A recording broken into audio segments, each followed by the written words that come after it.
শুক্রবার সকালে ৭৯তম স্বাধীনতা দিবস উপলক্ষে রেড রোডে বর্ণাঢ্য অনুষ্ঠানের আয়োজন করা হয়েছিল। কুচকাওয়াজে অংশ নিয়েছিল বিভিন্ন স্কুলের পড়ুয়ারা। তীব্র গরমে আচমকায় তাদের মধ্যে অনেকে অসুস্থ হয়ে পড়ে। সঙ্গে সঙ্গে তাদের উদ্ধার করে নিয়ে যাওয়া হয় এসএসকেএমে।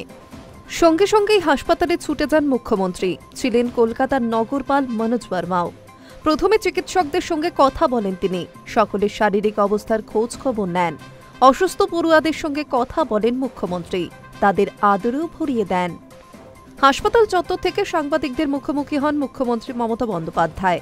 সেখানেই তিনি জানান, এক পড়ুয়ার সামান্য কিছু সমস্যা রয়েছে, বাকি সকলেই ভালো আছে। মমতা বলেন, আমি ওদের কাছে গেছিলাম। আসলে বন্ধুর শরীর খারাপ দেখে আরও অনেকে অসুস্থ হয়েছে।